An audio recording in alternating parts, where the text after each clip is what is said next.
Hey, welcome back. Timesink Anime Podcast, episode 3. This is week 3. Hey everyone, how's it going? Yeah, I'm Rex. This is my co-host, JT. Yeah, that one. And the season's shaping up to be pretty good so far. Most of it seems good, right? Yeah, the stuff that we're watching right now is still pretty good, I think. Nothing too horrible anyway, except for that show that we won't talk about.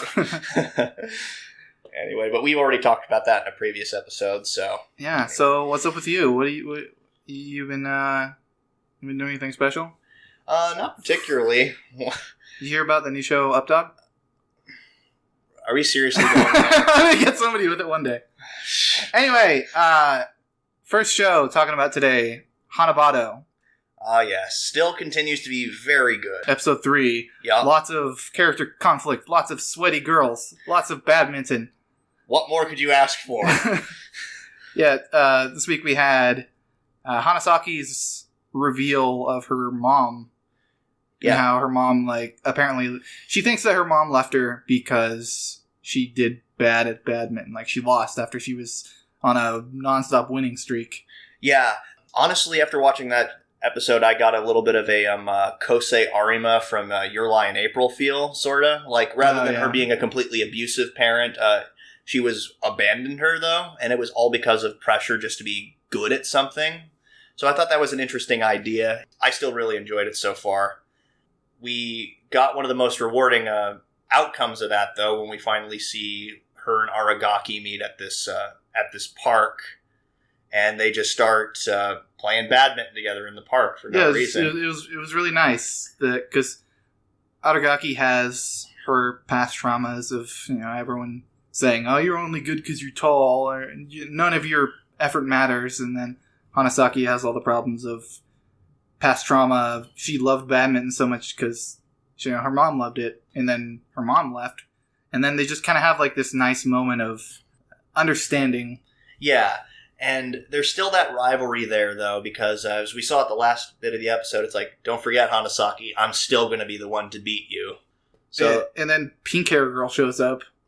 Whatever. What's her name again? I don't know. She's just like, oh, yeah, this is... I mean, it's so weird, because you get all the other characters kind of like normal girls, and then you just get, like, this anime-ass chick showing up. Oh, my God. Her, that's right. With ridiculously pink hair, and she's like, oh, ho, ho, ho, you never beat me. Yeah, she showed up. She actually showed up at the... I forgot. She showed up at the beginning of this episode and challenged Hanasaki to a match, which Hanasaki lost really badly to. Oh, yeah, and that's what triggered a lot of Hanasaki's trauma. Yeah. Again. I quit badminton. I think it was actually in the flashback, it was her that she lost to, if I remember correctly. I'm pretty sure that's exactly why she had so much trauma with it, and that's why we started going into her past and why that means so much to her. And her mom ultimately leaving her, as far as we can tell. Her mom just looks like the main character from Keijo. I can't get over that. Yeah, you're not kidding. She does kind of look like Nozomi from Keijo. But I really like this episode, and I really like this series so far. Yeah, it's the third week, so I say probably keep watching it. Yeah, I'm definitely going to keep watching it, just for much of the same reasons before. Animation still continues to be solid. The character drama shaping up to be really interesting. Aragaki and Hanasaki's rivalry looks like it's going to be really fascinating to watch and see how they grow and develop throughout the course of the series. Yes, 100% agree. Keep watching sweaty badminton girls. Yes, sweaty badminton girls. So, for less sweaty girls, but a lot worse people, Asobi Asobase just keeps being hilarious. Like, that scene where... In the Reese episode where she's in the classroom with the candy in her mouth, just sitting there like, oh, I can't reveal it, so maybe I'll just hide it under my tongue. Yeah, and then she like gets stuck in her cheek, and she's like, oh, I'll just casually inhale while moving it so it looks natural, and she just gets it stuck in her throat and just. She shrieks. She starts screaming. Her teacher starts freaking out, and then ends up taking her. Her, by the way, is referring to the Hanako. Is her name? Yeah, the dumb one. Yeah, the dumb one from this point forward is what she'll be known as. Hanako the dummy. But anyway, so she ends up getting taken back to her teacher's office. They start talking about how the fact that she was hiding a candy in her mouth wasn't so much of a big deal, but it could have ended up so much worse. And then that's when the teacher finds out that she is a member of the Pastimers Club, which she thinks is a way for her to meet some hot guys. Yeah. Because the teacher points out that she only started teaching at an all-girls school just because she thought boys were scary. Yeah, and she finds out ultimately that teenage girls can be just as terrifying sometimes. Yeah, but she's like, oh yeah, boys are scary, so I don't want to go to a school with boys. Oh no, I'm like 35 or something like that, and I want to date boys now. I hope it's not too late. Yeah, and what's hilarious about that, though, is that the Pastimers Club, as they're now calling themselves, they needed one important thing. They needed an advisor. They did not have one up to this point yet. So what they end up doing is they end up tricking this poor teacher into making a... They don't even hide it. It's a Twitter account. Yeah, it's a Twitter. They don't say like Twiter or Tweeter or anything. It's just Twitter. They make her a Twitter profile. They don't like... I wouldn't say they trick her. They kind of like force her into it. Yeah. They're like, here, give me your phone. Here, let me put all this information in. What's your password? And she gives it away. And then, so they end up getting it to where she's basically completely extorted into being the advisor for the Pastimers Club because that's what it says on her Twitter profile. And the girls ultimately give it the show what the show does best. Creepy ass expressions. Oh yeah, because especially Olivia's doll face. Yeah, they said, "Thank you for taking care of us, teacher." Yeah, and she's put in a situation like, I think the only appropriate response here is thanks for also taking care of me. Yep.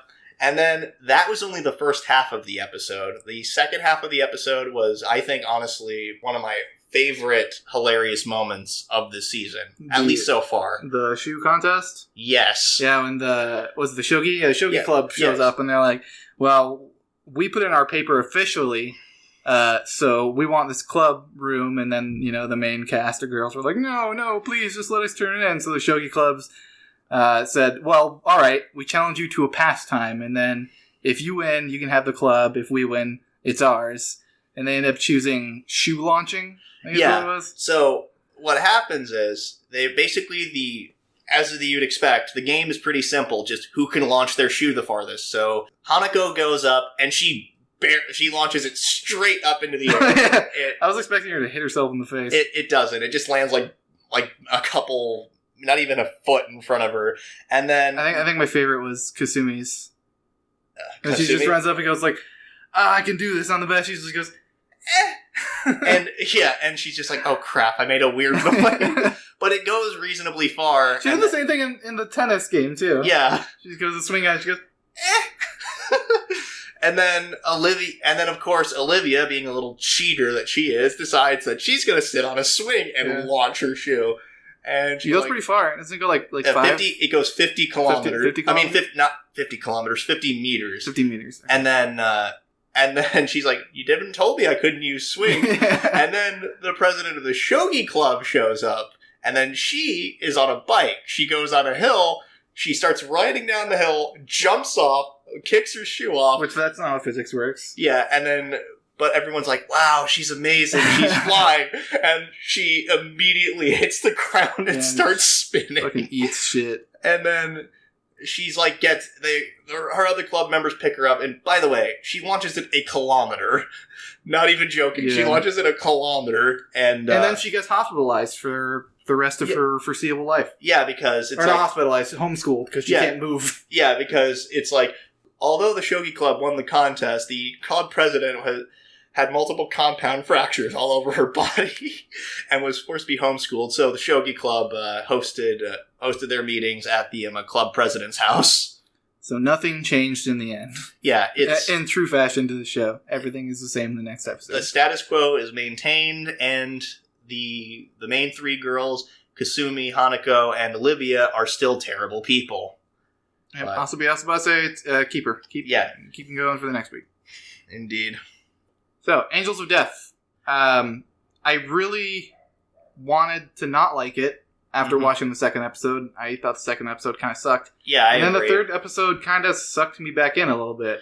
Yeah, it was weird because third episode, it picks up right where the second episode picked off with the introduction of Eddie, who was like this little gravekeeper boy who was obsessed with Rachel. He basically wanted to make her a grave because he loved her so much, and he wanted to kill her. He wanted to be the one to kill her because he loved her. He was so obsessed with killing her because he'd never built a grave for somebody he felt feelings towards. Yeah. And he thought that was such a beautiful thing, to love somebody and then build a grave for them and then kill them. Like, that was just the most beautiful thing in his eyes. So he does his little tricks of disappearing into the shadows, and then a lot of the episode is just Eddie and Zach fighting. And Rachel, like, wanders off by herself for a while. Yeah, and then they have their discussion. Eddie reveals why he wants to kill Rachel. A lot. He says it like 500 times in the episode. Yeah, no kidding. It got a little excessive at points, to be honest. I liked Eddie. I thought he was a cool character. I just think they kind of prattled on a little too long. It seems like they did kind of fill up quite a bit of the episode with a little bit more needless dialogue than I thought was necessary. But then we got the conclusion where Zach shows up and basically he says, no, I'm going to be the one to kill Rachel. I swear to God that I'm going to be the one to do it. And that is the thing that gets Rachel onto Zach's side again. Yeah, like sparks something inside of Rachel, because she has almost like a moment of lucidity. Yeah. Where she's like, I kind of want to help Zach. Or she doesn't say it, but it seems like she kind of wants to help Zach get out before she dies. She feels like she'll kind of regret it if she doesn't help Zach get out first. Yep. And then Zach and her figure out that he's basically controlling everything with a remote. And then that's why he's able to turn off the lights and stuff like that. She manages to get a hold of the remote, manages to turn the lights back on so that Zach is able to kill Eddie.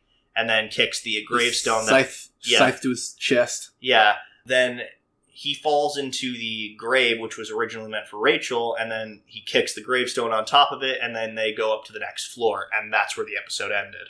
I think that the scene where he died in a grave he dug for Rachel was really cool. Yeah. I thought it was kind of poetic. Yeah. He had this such a big desire, and it all just literally and figuratively crashed down on him. Yeah, that actually is a really cool way of putting it. I hadn't even considered the fact that it just literally came crashing down upon him. But yeah, I thought it was a really cool scene. It wasn't a bad episode, but honestly, though, I don't think I'm going to continue watching it myself. No, I might watch it on the side, maybe later or something, but it just feels like it's going to disappoint me more, and it's not really holding my attention enough to keep really a big focus on it. Yeah, it's an interesting show. I wouldn't call it a bad show. Like, the animation in it is pretty solid. It does feel really cool that it's you can really tell that it was based on an RPG Horror Maker game. Honestly, if nothing else, it makes me want to play the game. Yeah. Which, I looked into it. It is available to play in the United States on Steam, actually. So, if you really want to continue watching the show, it might be good, but at the same time... Chopped! Might just play the game. It's gone. Yep. So not watching that anymore this season. So next up we got Chuschool Road. Continues to be, in my opinion, the funniest show of the season. Yeah. I'd say it definitely is very similar to Hana Matsuri in one particular way, in the fact that the jokes just kind of keep building on each other. Like, the situation, it's not like Asabi Asabase where, like, everything's kind of wiped clean, you kind of forget things. This one, the jokes kind of continue. It's kind of a plot. Yeah. There is a bit of a plot here, and it does kind of continue and build on itself, so that's really cool. Yeah, like the gang guy. Yeah. How he shows up again, and then she finds him and tells him, it was actually just me trying to not get killed by you. Yeah, I was scared of you. I was a complete accident. It was a total misunderstanding that got way out of hand. She thinks, oh God, I'm dead. He's going to kill me. And at that point, he's just like, wait. It was all just luck. And it turns and slams his head into the side of the wall. He's like, wow. That's awesome. It's like, that is amazing. That is the most awesome thing I've ever heard. And so, but rather than do anything about it, he decides to, let's keep this going. I don't want to go back to my gang necessarily. I think part of it was also him just, he's not a bad guy. He wants to help her out. He wants the girl not to get murdered by Yeah. A bunch of gang members. Yeah, and also, it's just... And then, of course, there's just a bit of respect for it. It's like, wow, I cannot believe I got tricked by a middle schooler. By bloody butterfly. And that was one of the best things, too. Like, everybody kept saying, bloody butterfly, bloody butterfly. She was hiding behind the bush. And she's just like, oh my god, it's so embarrassing. It's so cringy to hear it. It's like, stop saying it. They say it in every sentence. And yeah, like, it's supposed to be serious. And then, so he comes running out and pretending like she is kicking the ever-loving crap out of him. And she's got, like, this crazy, like, almost, like, psychic pose. Like, she can level... Bluff check. Yeah, like, level the entire city. And the rest of the gang guys are running off. And then one of the other guys doesn't believe. It's like, I'll stay and help you, boss. And then he just punches him, I think. Or something funny like that. No, he just, like, tells him, like, go, or I'll kill you. Yeah, and then he runs off. Yeah. And then that was the ending of that little plot line. And then it segues into the next half of the episode. Oh, yeah, the groping sport. Kabaddi is what they call it. Kabaddi. Yeah, it was, basically it's this game, it's, as far as I can tell, it's very similar to tag. Yeah, it's tag, you have to tag them, get back to your side without them grabbing you. Yeah, and so, yeah, basically, the two girls, Manana and Chio, and their other friend, whose name escapes me, the popular girl. The popular girl. Yeah, they meet up with the president of the Kabaddi Club. Which she looks like this noble, upper-class senpai that everyone respects. Yeah. And so she's challenges them to a game of Kabaddi because the Kabaddi Club needs members, and she overhears them talking about Kabaddi and actually making fun of it. Yeah, but she just thought that was them being interesting and them trying she knew they were making fun of it. But she's like, hey, you weren't making fun of it, were you? Yeah. And then so they want to play it off and they decide to go along with it. It's just like, all right, well, show me you're serious and play a game. And so immediately Manana, the friend, Chio's friend, immediately gets like taken out. And so it's up to Chiho and her game brain, as she refers to it. She's surprisingly athletic, too. Yeah. Like, they talk about that, where her, like, your athleticism was wasted on you. Yeah. And she uses her elite game skills to find out that the upperclassman girl is an absolute pervert. Yeah, who just mainly plays Kabaddi just to grope her underclassmen. Yeah.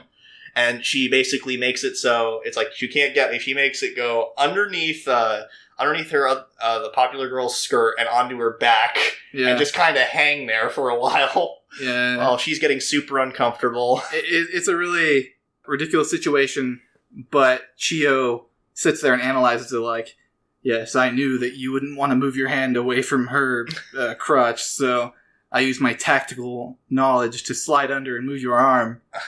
And she's like so noble and like, haha, I knew it all along about it.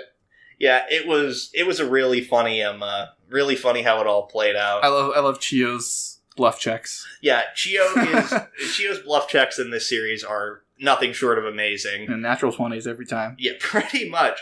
It's just like it is pretty much like she was playing D&D, had like it doesn't even have a ridiculously high charisma or anything. No, it's just fucking luck. But just happens to roll nat 20 every single time. And then, but it's still funny just to see her do all these crazy situations and kind of apply video game logic to real life. Yeah, her gamer brain. And just manage to pull off these crazy stunts that nobody should be able to do. So Chuschool Road, that's a keeper. Yeah, definitely keeping that one for sure. So next we got Revue Starlight, which I think has invented an entirely new genre of magical girl opera battles. Pretty much. There's no other way around it. I looked around a little bit and found a lot of people comparing it a bit to a Revolutionary Girl Utena, which I've never seen. It's just another fairly popular magical girl show. It's an older one, right? Yeah, it's a little bit older. I've never seen it, so I can't really vouch for it, but I've seen a lot of people at least compare it to it, so it might be something worth looking into in the future. But onto the show itself. I was completely confused at the end of the first episode. Like, I was not expecting the end of the first episode where it's like a talking giraffe shows up. That was the hook, though. Yeah. They didn't explain a lot because that was what they wanted to hook you in with, and I think they explained it pretty well now, and I love it. I think it's fascinating. Yeah, it is actually a really cool way of going about these fights. Like you got they're music students by day, and then they set up a premise now where there's this underground, under the facility, there's this big old battle stage where they have to compete and do flashy battles while also performing, and singing, to prove who's the top star. For whatever reason, we don't know. All we know is that the main character's best friend, Hikari, she seems generally concerned and doesn't want Karen is her name. Karen, yeah, she doesn't want Karen to participate. Yeah, there is a degree of that there, and I'm not entirely sure what that is, but honestly, yeah, it's really cool. Like, the way that everything is structured in this show is that they have the fight. They have basically the transformation sequence even. This is pretty much a magical girl show. Yeah. Just even down to the transformation sequence. The quality for the transformation sequence is so ridiculous. Like, they put so much detail into the coats and the pins and the machinery. Like, you can see little pieces of the machinery moving just down to the little gears. Yeah, that actually, if nothing else, was something that really grabbed my attention. It's like a really cool thing. And then what's even more fascinating about this is, as far as I can tell, every review, as they call it, is a different song. Yeah. It's a different song each time. So we've had 3 different choreographed songs and dance numbers and fight numbers, technically, all with in the past 3 episodes. And that's really cool to me.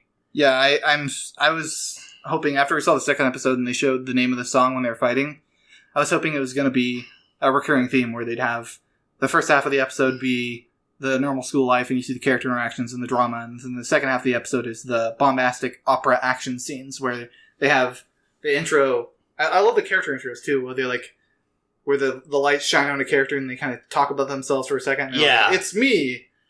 Karen Ijo, I believe her name is, and then Maya Tendo was the one that she fought against in the most recent episode. Something that you actually said before we watched that episode is you hope that Karen does not win every single fight that she's in.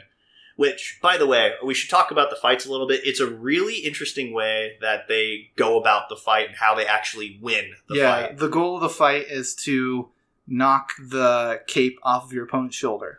And usually that's done by removing their clasp. Yeah. So or cutting the rope or something. Yeah, taking off their clasp or their rope, and then essentially that will make their coat fall off, and then that makes the other person return to position 0, as they call it, and the curtain falls down behind them, and ultimately declares them the victor. Yeah, and it's at the end of the fight. So it's a fight, and the goal is to get the cape off their shoulder. But first and foremost, what I love about it is that it's a show. Yeah. Like, they intentionally do a bunch of flashy moves because they need to perform, because I'm pretty sure that the more they perform and the cooler the fight looks, the higher ranking they move up in the star ranking by Mr. Giraffe. Yeah, who we do not know his name is. I'll just call him Giraffe Cube for the time being.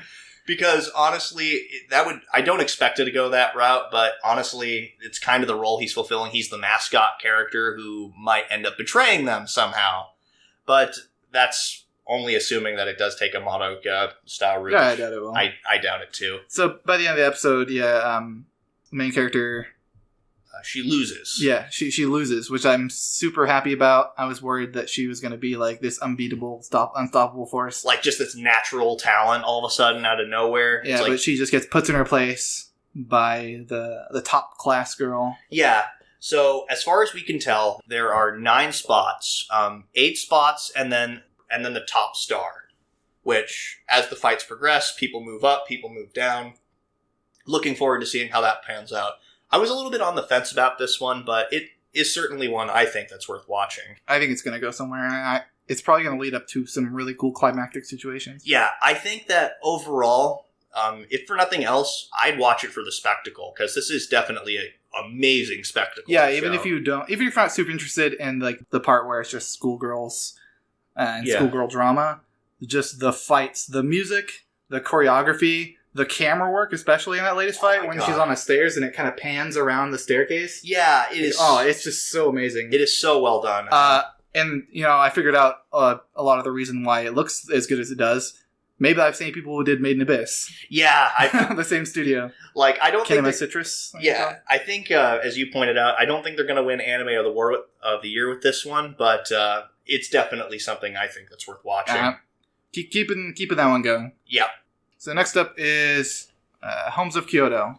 Yep, Holmes of Kyoto still continues to be a really cool mystery series. Yeah, this episode started with Holmes and what's her name? Partner girl. Yeah, his assistant. Holmes and his assistant showing up to the house of a family where they had a recently deceased father. Yeah, father was a relatively famous author, as it turns out, and Holmes was brought there by his by the author's secretary and his wife to basically talk about the will that he'd left behind for his wife, and his 3 sons. He was brought there to help them find out who burned the paintings. Yes, wall scrolls that he had left behind for each of his sons. And then he goes through explaining exactly which painting that was left behind, just based off description, because Holmes works at an antique place and apparently does a lot of research about antiques. Yep, well, I mean, he kind of has to. Yeah, it's his job. And then he reveals to them exactly what paintings are, and then he starts telling them that there's a message behind every painting. And he explains to the oldest son that he wants him to work hard and not get too bogged down in details and just kind of shoot for higher goals. Yeah. And then his second son, who was an actor who had did not go to college and had left home just to become an actor. He never openly supported his son, but it was always something that he just wanted him to succeed. And in this painting that he left behind, he wanted to show him that. Mm-hmm. It was basically of a dragon flying over Mount Fuji, and it was basically just like, yes, keep flying towards the sky. I know you can succeed. Yeah, basically saying, like, I don't necessarily, like, he didn't necessarily agree with his path, but he still wanted his son to succeed. Yeah, and just to keep, if he was going to go down that path, just to go for it completely. Mm-hmm. And then before he started talking about the third son's painting, the wife finally admits to being the one who had burned the paintings. Yeah. And it turns out the reason for this is because the third son was not actually his son at all. It was the bastard son between his wife and his secretary. But the author had known this and had wanted to raise him as his own anyway. Mm-hmm. Because he just seems like a cool guy. Yeah, and then Holmes pointed out, like, so how did you know that? How did you know that Haruhiko, I believe his name wasn't actually my dad's son? It's like from his ears. I knew him right at first. Yeah, like right when I met him. It's like because the secretary and the third son had the same exact ears, and earlobes and stuff like that are only related by direct blood relatives.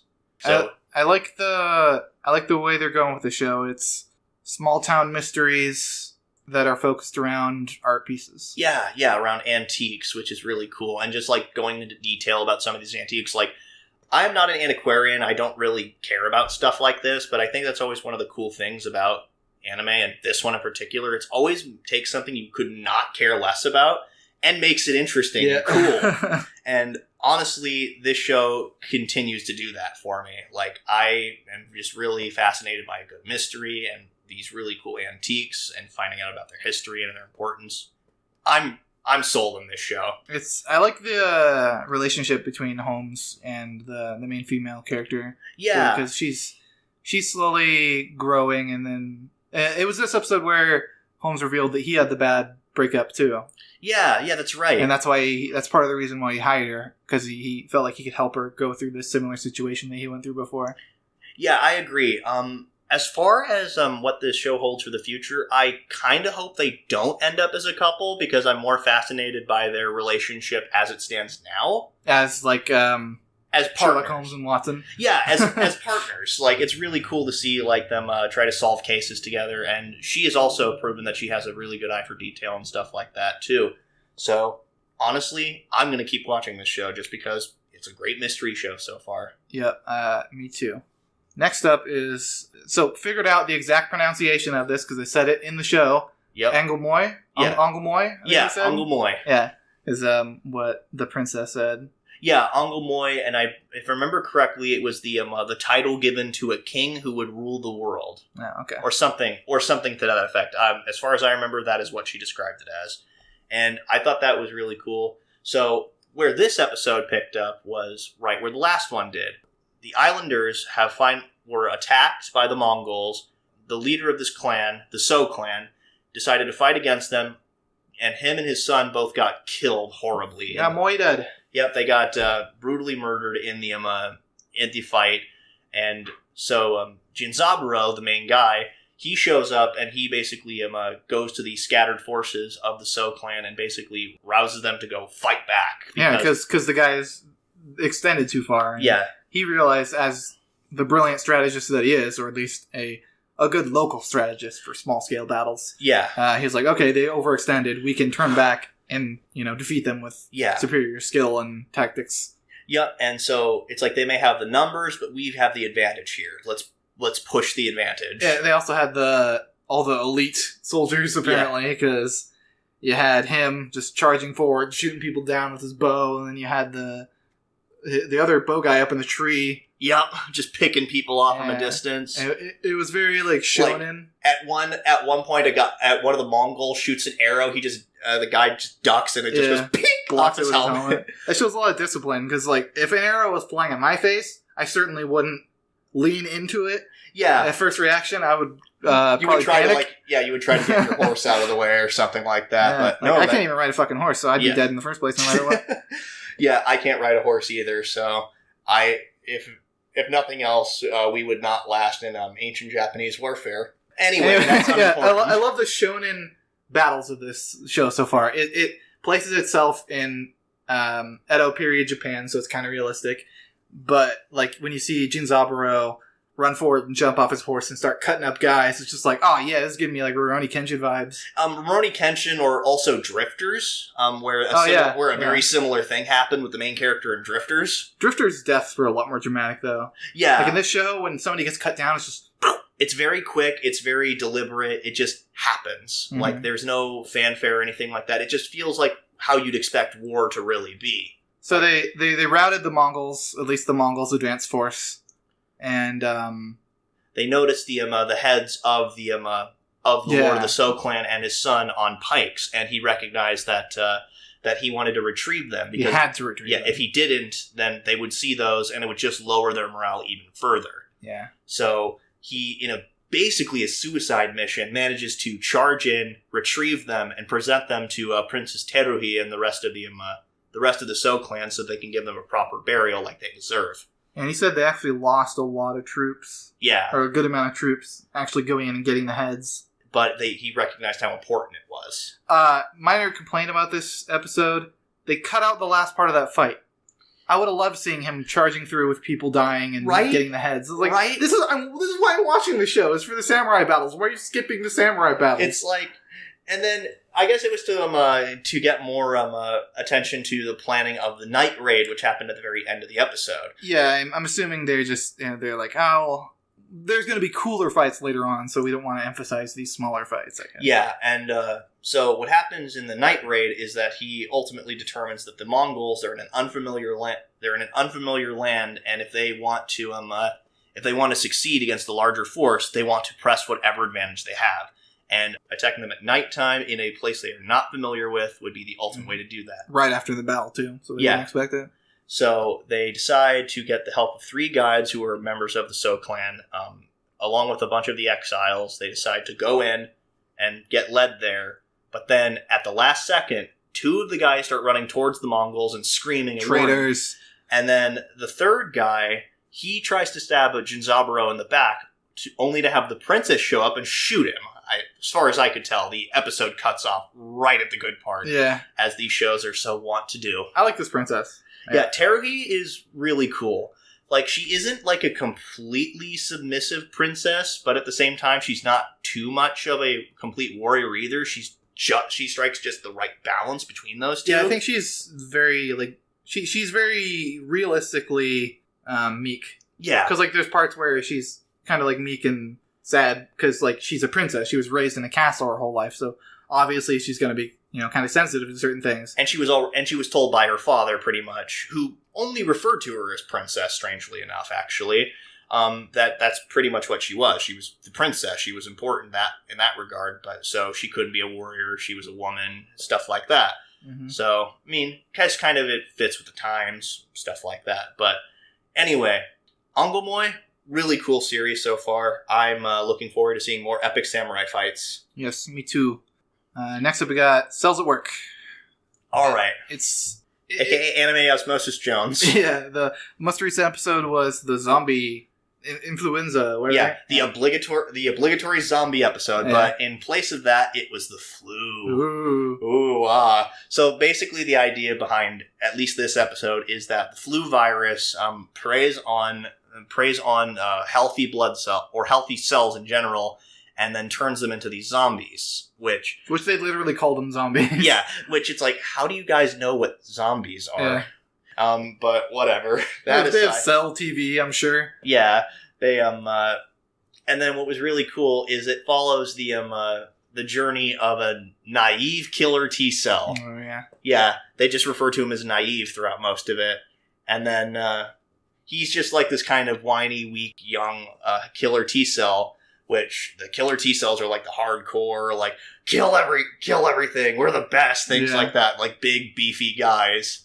And then the JoJo members, pretty much they look like JoJo characters. The main T cell guy is voiced by the same guy who voiced Jotaro Kujo in season 3 of JoJo. So I didn't know that. That's actually really funny.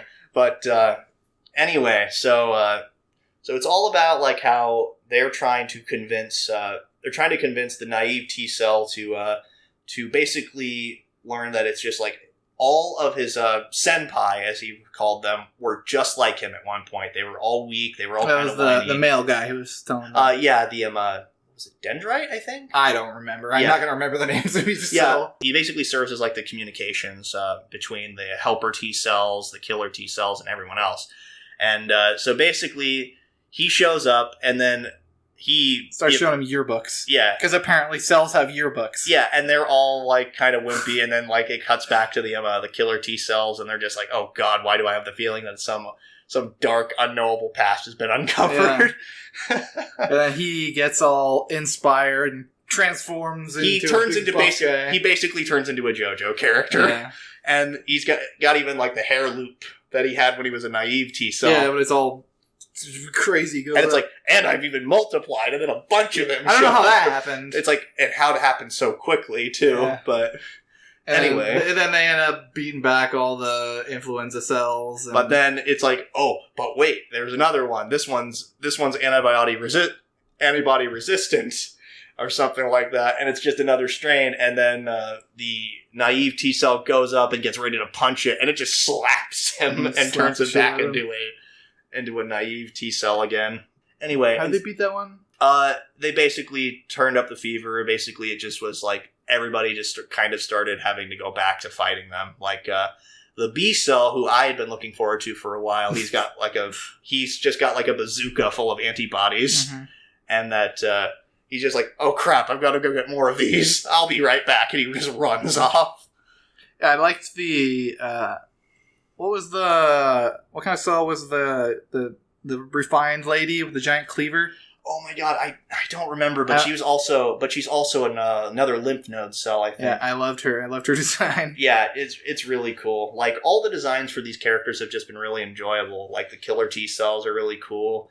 The white blood cells just being totally white and the blood just shines on them constantly is kind of funny. But in spite of how fun this show is, I don't think I'm going to continue watching it to a point where I want to talk about it. It's a silly, fun show.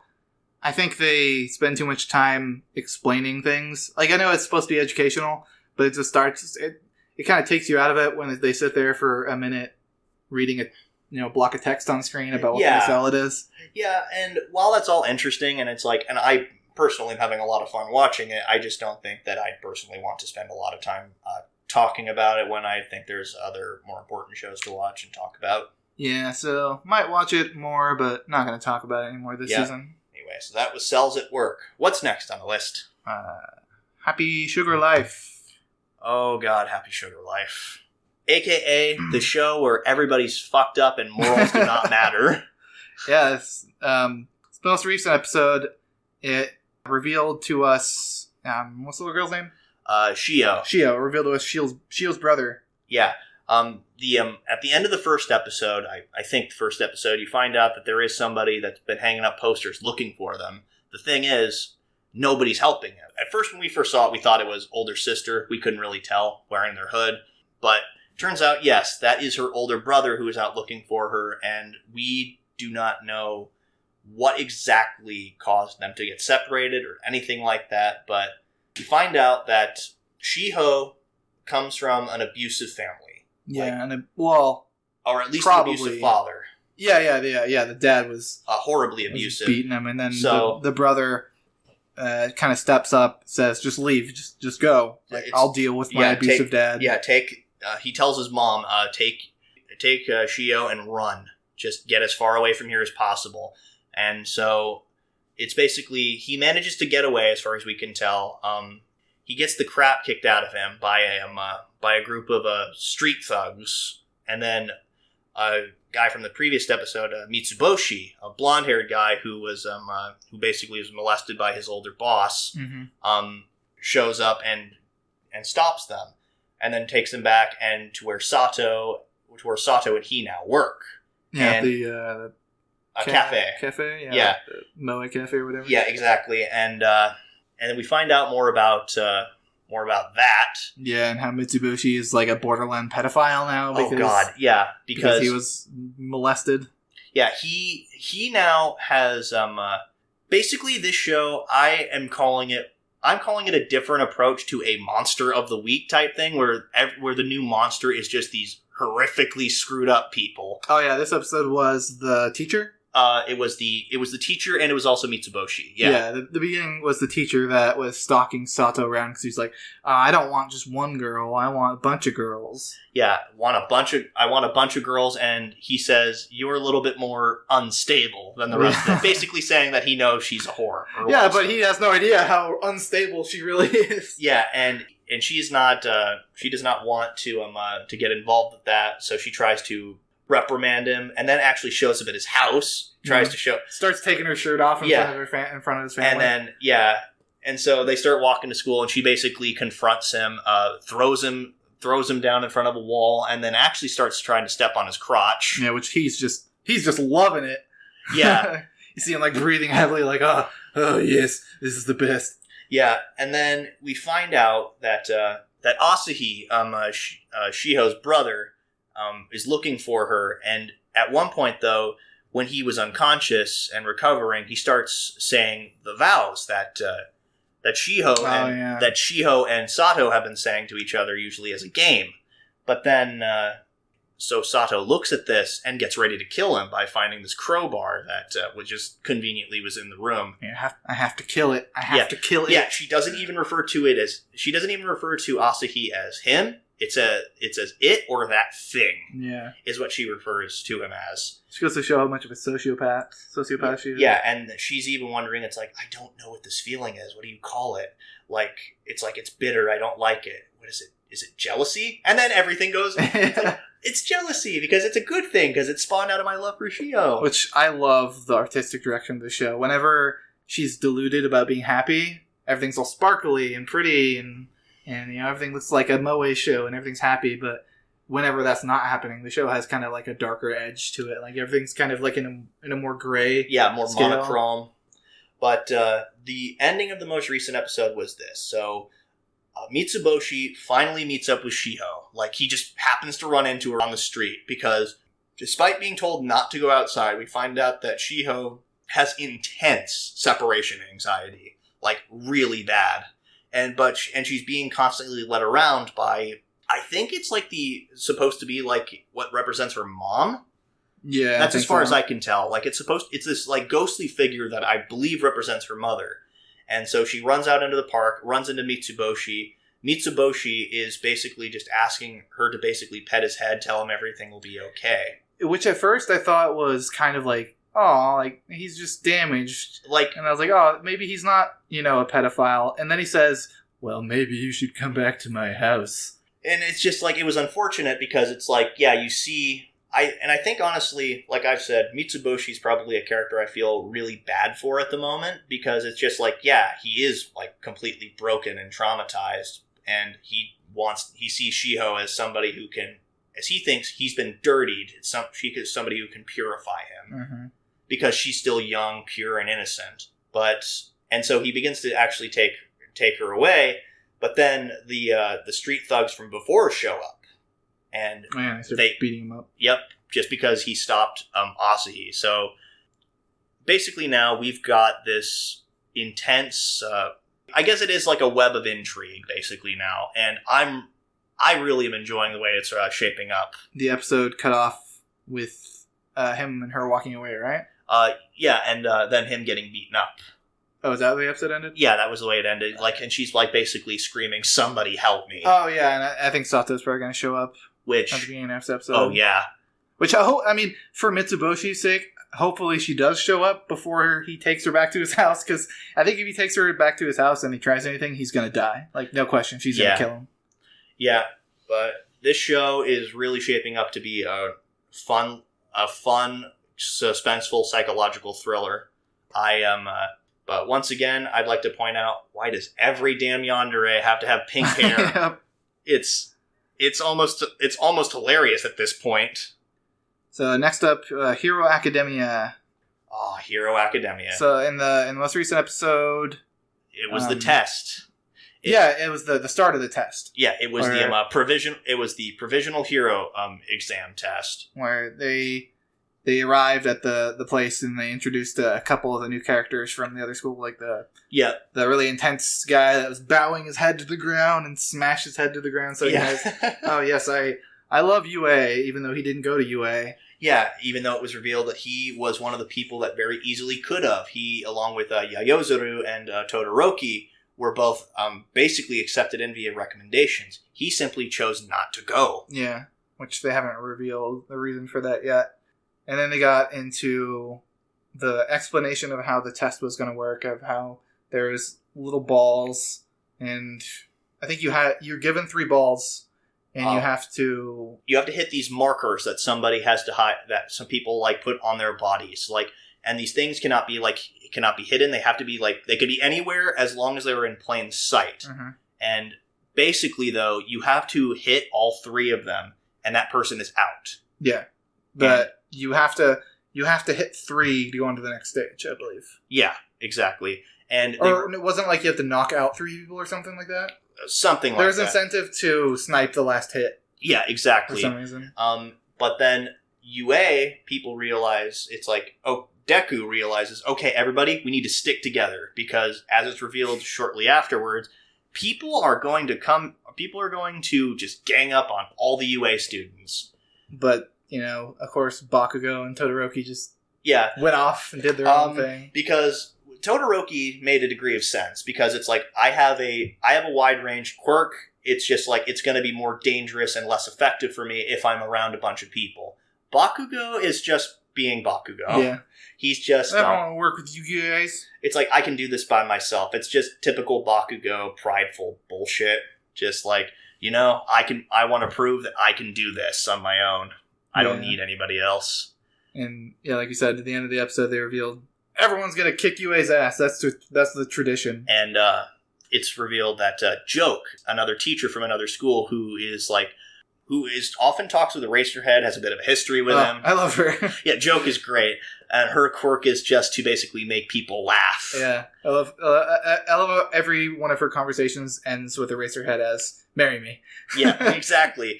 And Eraserhead, just being the person he is, either he's erasing her quirk just by looking at her and doesn't buy into the jokes. He's not erasing her quirk. I don't think she's using her quirk on him. Maybe not. But anyway, so it's revealed that he did not tell his students that that they would be going up against literally everyone, because everyone aims to completely destroy UA. Because he didn't feel it didn't change anything. They still have to win. Yeah. Him telling them that they're going to get ganged up on isn't going to change anything they have to do. Yeah.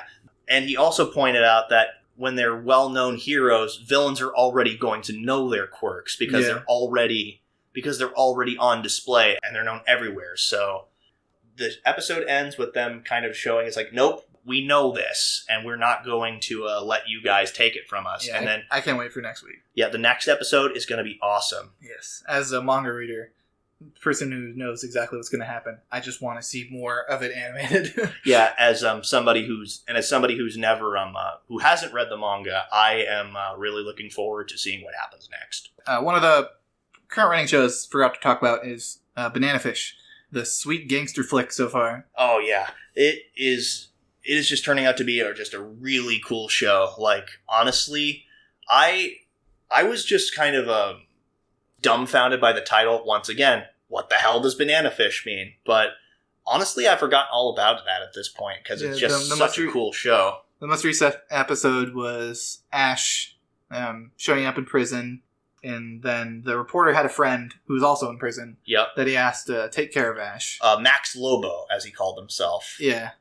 And he's trying to get Ash to not fight a lot, but of course, knowing what Ash's personality that we know so far, as soon as he gets there, he gets in a fight. Yeah, because some guy tries to put the moves on Ash, basically tries to come on to him, and then Ash does not want anything to do with that, so he just hits him in the face with his lunch tray. Yeah. And then starts beating the shit out of him. That was really interesting, because, Ash has... It was probably just a switch flipped in his head, because he's been molested his whole life, pretty much. Yeah. And as soon as someone tries to do that, immediately he just says, no, fuck that, I'm kicking your ass. Yeah, just bing, and then just starts beating him, but then it's revealed that it's like, you got me like a really you got me in a really tough spot because I have to watch over this kid who got in a fight in his first day in prison.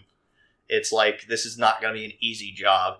And so basically Max and him, he's just basically trying to say, watch yourself, tries to stick around with him almost at all times because he doesn't want anything bad happening to him.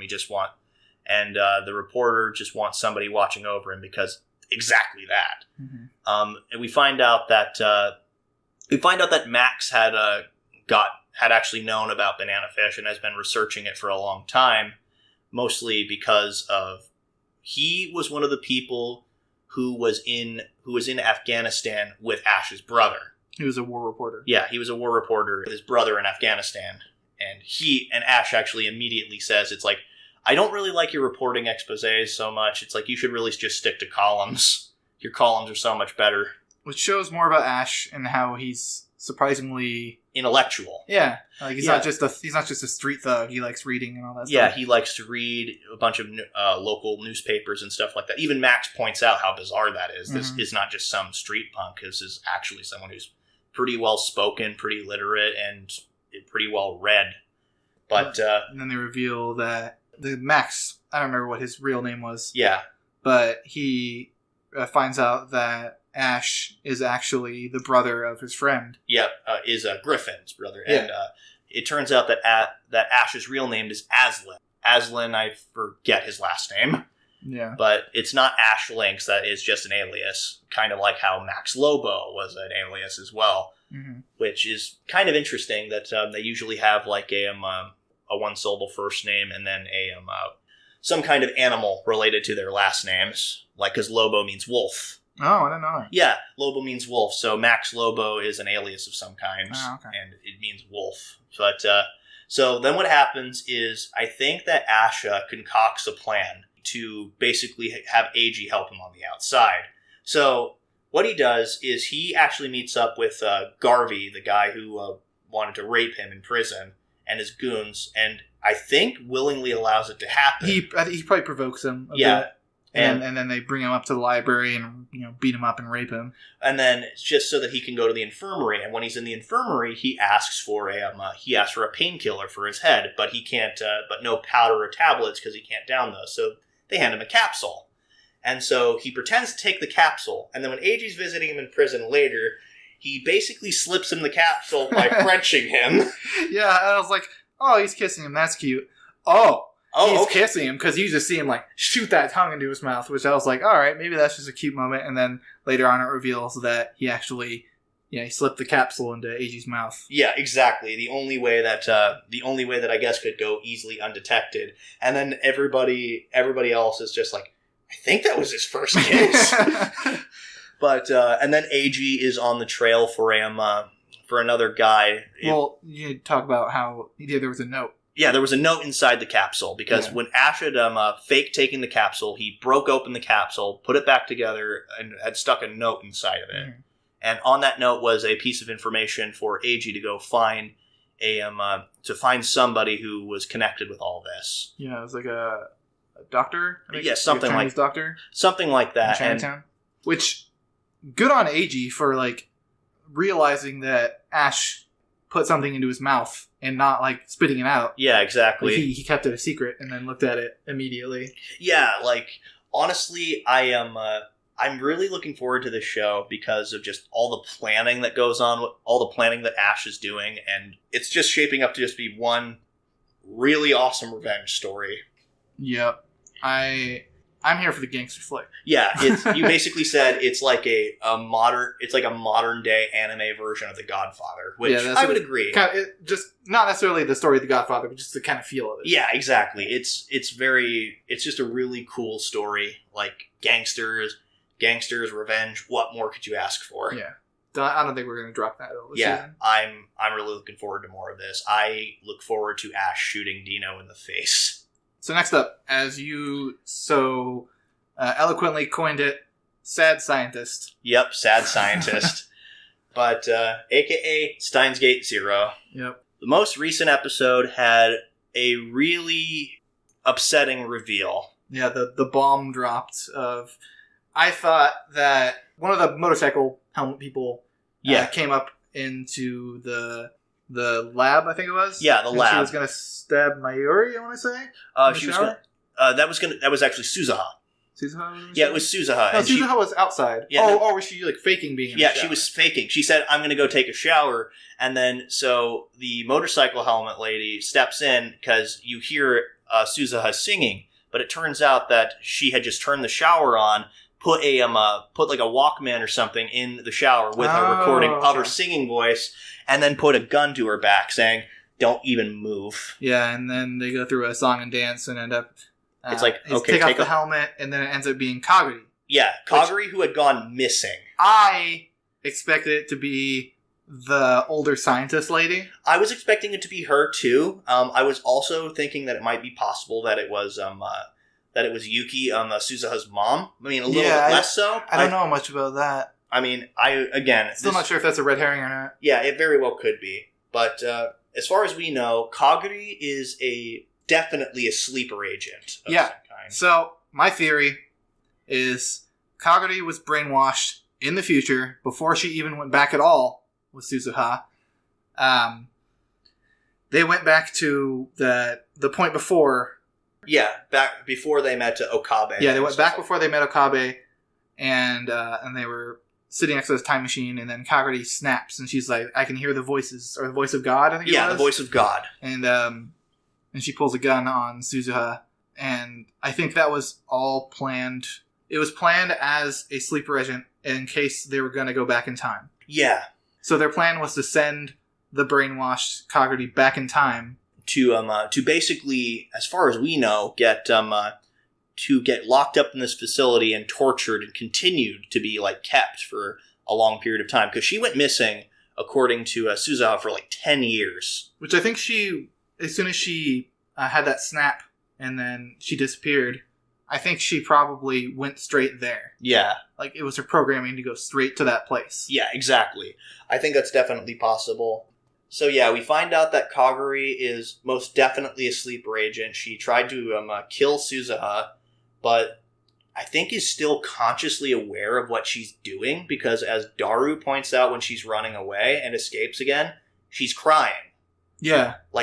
So I think that there's a big part of her who does not want to do this, but she just can't control herself. Mm-hmm. She's effectively brainwashed. Yeah, she still has partial awareness of what's happening, but she can't really do anything about it. And so then Suzuha and Daru have a conversation. It's like, we need to try to convince Uncle Okabe to use the time machine again. And they're actually trying to rebuild the time machine, again, without Okabe's knowledge, because between one episode and the previous episode and the current episode, several months had passed. Kaguri had just gone completely missing. Yeah, I did not expect that big of a time skip. Yeah, several months had passed in between that point. And they had basically given up trying to find her.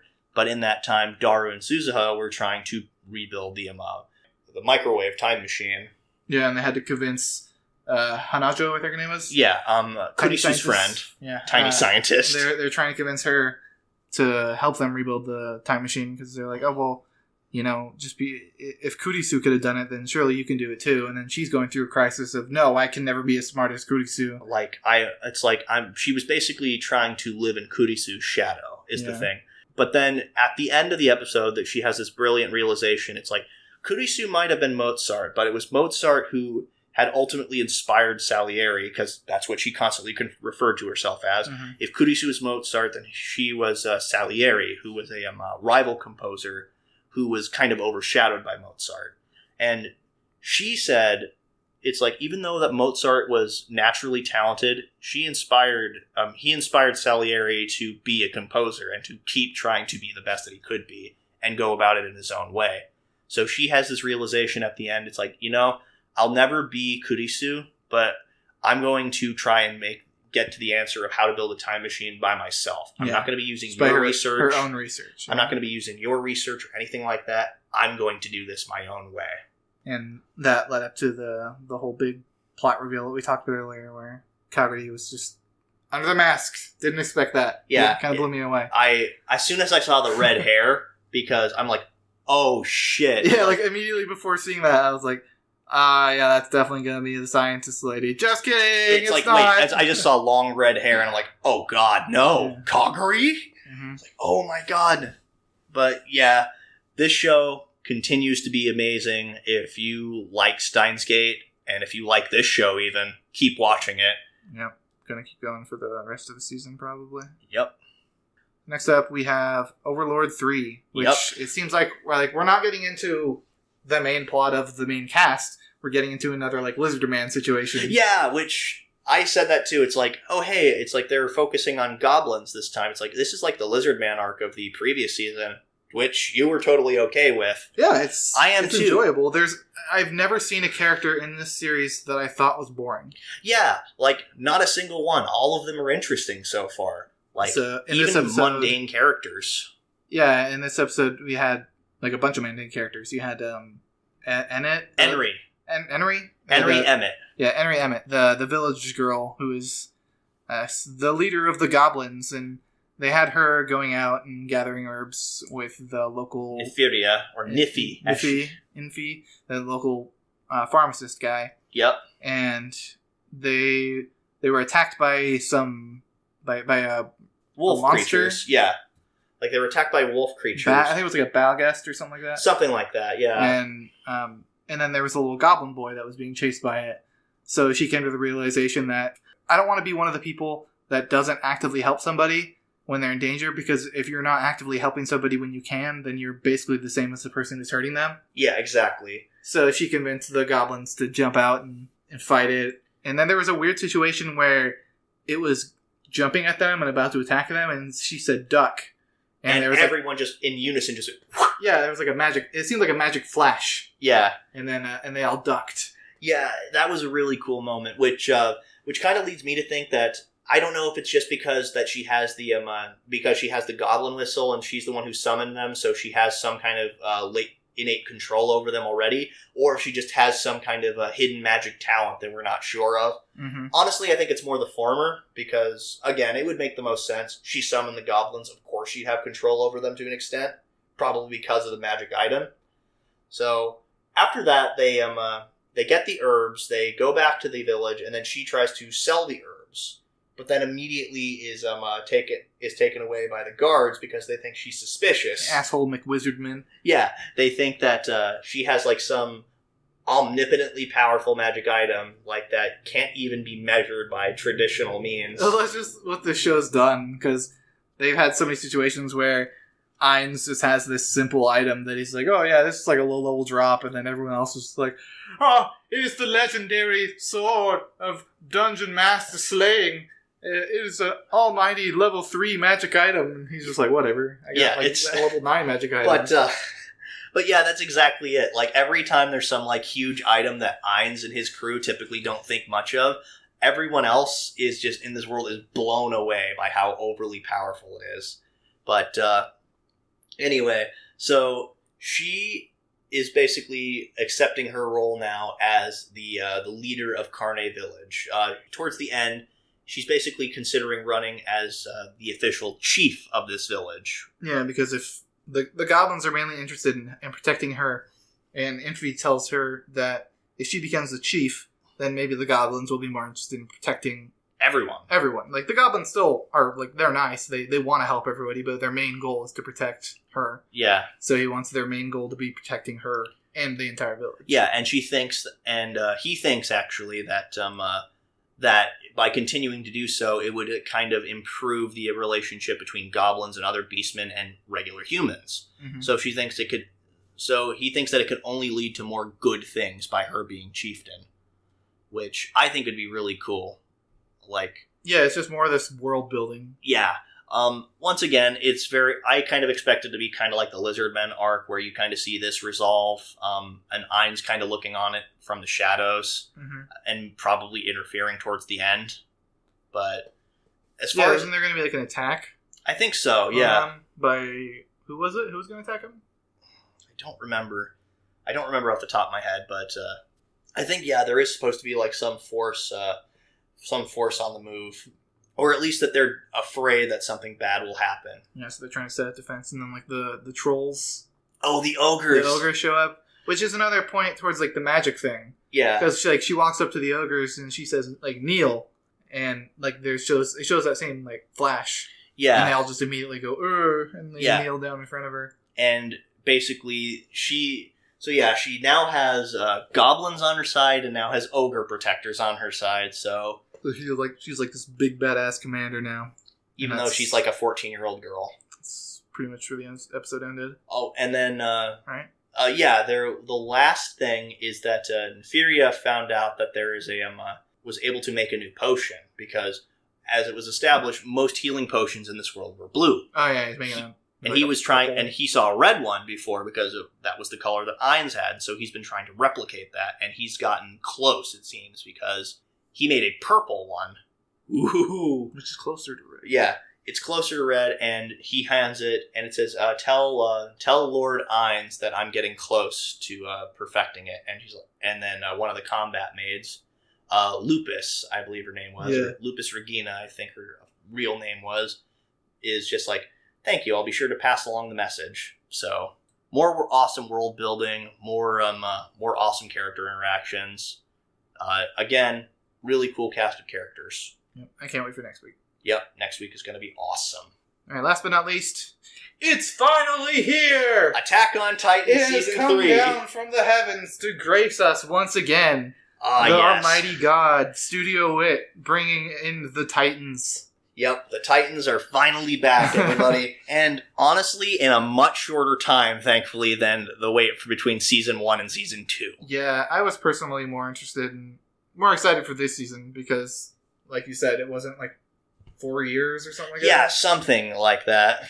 And but yeah, they finally announced this arc, and honestly, just having heard of what's supposed to be happening in the season, I'm super excited. Yeah. But once again, I have not read the manga, so I don't know entirely what's happening. I have. Yes, we know. But yeah, so let's talk about this first episode. Yeah, so first of all, you had the reintroduction of all the characters. It was the Levi squad in the house. And Aaron, the new Levi squad. Yeah, the new Levi squad. And Aaron was freaking out, like, you guys, you really have to clean more. Like, this is not going to be enough. Levi's going to skin our hides for this. And then you see Sasha doing Sasha things. She pockets a piece of bread. Yeah, and it's just like, what did you just put in your pocket? Definitely nothing bread related. I think that's exactly what you said. Yeah, and then of course Levi shows up. He like runs his finger along underneath the table, and he's just like, "I'm almost certain I gave you enough time." Okay, let's talk about that for a second. Who dusts the underside of their table? I don't. Yeah, I don't dust in the first place. But if I did, I wouldn't dust the underside of my table. Levi is just a. Why? Yeah. I mean, we don't even know why he's such a clean freak. Yeah, that's one of his character. Things. Yeah, that's just one of his unique quirks, I guess. But yeah, he shows up. And then reveals basically the next part of their mission, where the next major plot thread, as it were. So we find out that while they were hiding and while they were basically training and trying to live together and stuff like that. We find out that there was a pastor in the Order of the Walls, Pastor Nick, who had been secretly passing Levi and his squad information. Unfortunately, what was? Yeah, unfortunately, the military police had found out about this, and Hanji, being a close friend of Nick, had found out about that he had died, and so she goes to investigate. But the problem is she finds out almost immediately that it was the military police who had tortured and beat him to death. Yeah, corrupt government. Yep, corrupt government, and of course they denied any responsibility. They claimed that they don't know what happened. They claimed it was a burglary. Yeah, they claimed it was a burglary and murder. But Hanji does not believe that for a second. So, and they know... She kind of coerces a little bit more information out of him by being like, oh, he was my dear friend. Yeah. I miss him so much. What happened? Yeah, and it's like, this is the first I'm hearing of it, like, totally acting. Yeah, because she says, well, why would they rob him? Surely he wouldn't have anything to steal. And then they say, of course, the church has many valuable items that are made out of iron. Oh, yeah. And then he's just like, he's like, oh, he was a member of the church? This is the first I'm hearing of it. Yeah. And then I love the line where she says, well, please, I love you, brave officers. Can you pass along the message to whoever did this if you catch them? I'm going to find them and make sure they die a very slow, painful death. I'm going to torture them the exact same way they tortured my friend, and they're not going to escape retribution. And she says that, like, to their faces. Yeah. I think there's a mutual understanding there of they each know that each person knows what's going on. Yeah, like, I know, you know, but I can't prove it, sort of deal. But then, yeah, and so then the next stage of their operation begins. They realize pretty quickly that the military police, or somebody employed by them, wants to kidnap Aaron and Historia. That was Krista, formerly, because she's a member of the noble family. And Historia Rice, so her father wants to reclaim Aaron and her for whatever his plan is, and is using the military police to do it. I think it's to establish faith again in the royal family, as far as I remember. So they're walking down the street, and then all of a sudden, Aaron and Historia both get kidnapped. Aaron and Historia both get kidnapped. Yeah, it turns out that Jean and Armin were posing as Aaron and Historia, respectively. Yeah, take a guess who Armin was posing as, folks. So it shows them being held up in a warehouse, and then this guy was just like feeling up Armin because he's like, "Oh yeah, this is pretty young. You're pretty cute. Girl. Yeah, this is a pretty blonde girl." It's like, are you gonna scream for me? Just being totally creepy. And then Mikasa's watching through the window, and it's just like, how is the body double operation going? It's just like pretty good so far. They've got Armin and John right now. Honestly, I feel bad for Armin. And then, as it turns out that Aaron and Historia are both hiding in a wagon cart somewhere else, like in a covered wagon cart. But then Levi determines, and Levi had mentioned early in the episode of a guy named Kenny the Butcher, I believe his name was. Yeah. Yeah, Kenny the Butcher, somebody that Levi had grown up with when he was a kid. He was an urban legend, or people called him an urban legend. He was like a mass serial killer that went around killing military police. Military police. But it turns out that he's now working with the military police. They don't necessarily know that yet. Well, they just think that because they realized that this operation went by almost too smoothly. Yeah. The kidnapping itself was done by a group of amateurs. Why would the military police do that? If anything, they'd have a diversion. And then wait a second, and then somebody else to look at it from a different angle. Wait a second. Levi realizes, looks around, and sees.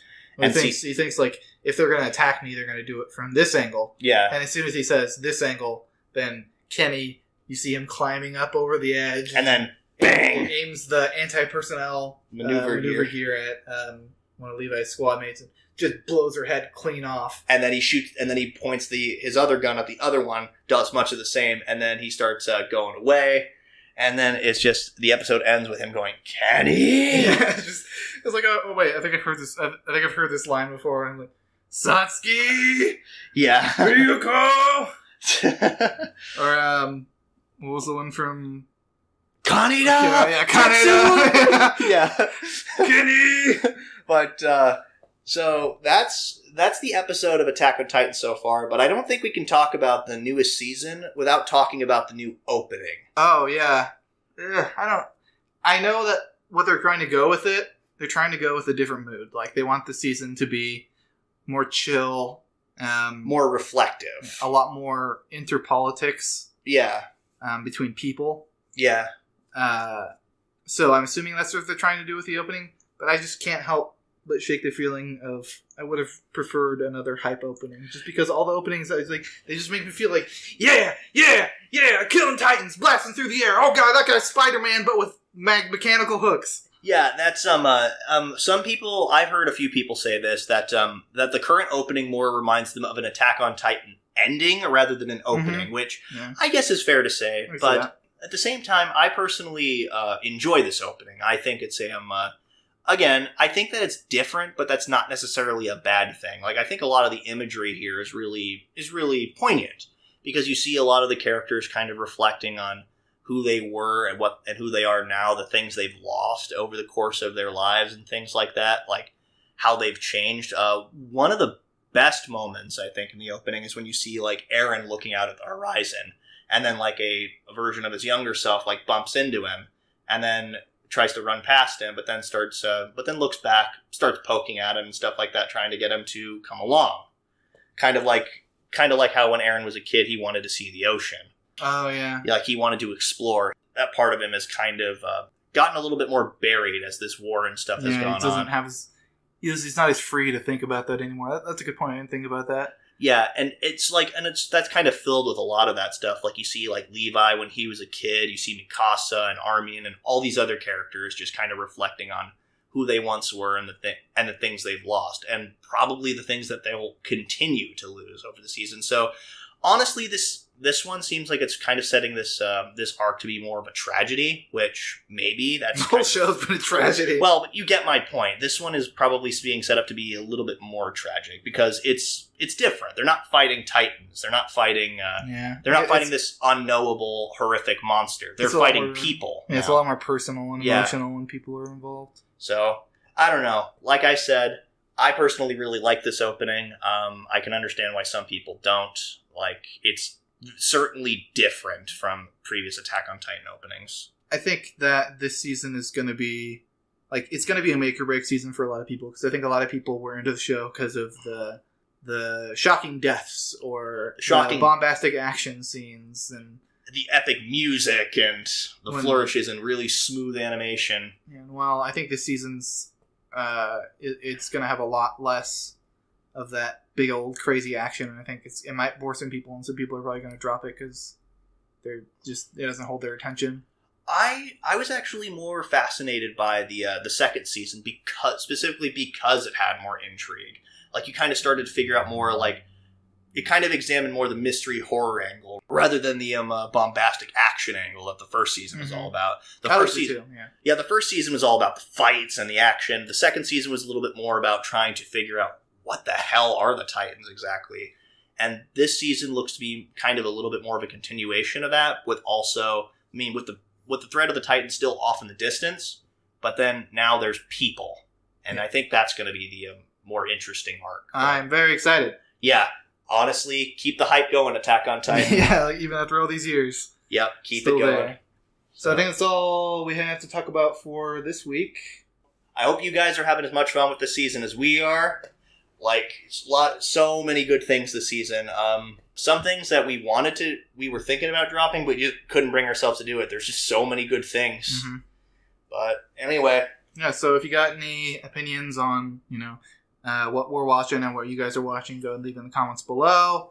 Maybe, we might end up looking at other shows later on in the season if they get more popular or not. But I think this is what we're setting on for now. Yeah, from this point forward, again, barring any horrific things happening, like terrible episodes. But honestly, I don't see that happening. Everything here is pretty solid so far. Mm. I'm looking forward to finishing the season with the shows that we have here. Yep, and I definitely can't wait for Updog. No. Anyway. Yeah, all right. Later, everybody. See you next time, folks. Bye.